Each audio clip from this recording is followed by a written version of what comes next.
Now, with the Finance Minister having tabled the budget 2 weeks ago, on Tuesday, the Standing Committee on Finance held public hearings ahead of the voting process set to begin next month.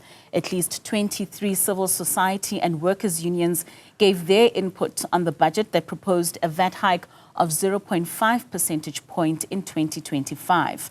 While some aspects of the budget were welcome, almost all the entities rejected the proposed VAT increase, calling on the National Treasury to seek other avenues of raising revenue. All right, we've got Juniour Khumalo, who is on the story. Juniour, very good afternoon to you. Seemingly many South Africans are not happy with this VAT increase, and a lot of those civil society organizations voicing out what many South Africans are feeling.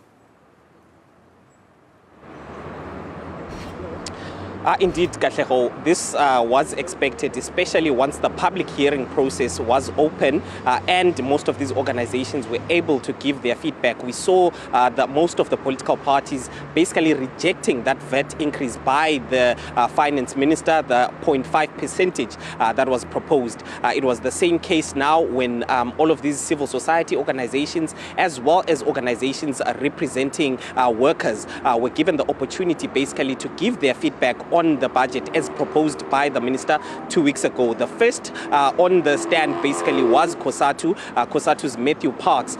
He did say that while they welcome some of the initiatives that were involved in that budget as presented by the minister, in particular the grants that were increased, as well as the zero-rated foodstuffs that were also included, they still did not agree with that VAT increase. They urged the minister basically to go back to the drawing board and look at cutting expenditure, especially for government, as well as the size of government, saying that the size of government was still bloated. So those were some of the revenue avenues that the minister basically could pursue. But one also interesting aspect that happened today is that a public hearing happened virtually. We saw the DA MP, Matt Cuthbert, also making presentations. Seemingly they are not agreeing when it comes to this VAT increase and the negotiations between the GNU partners. So he was part of that briefing basically and gave input on behalf of the DA, saying that they still do not agree with that proposed VAT increase, but they will continue speaking to the ANC and the other coalition partners, Katlego.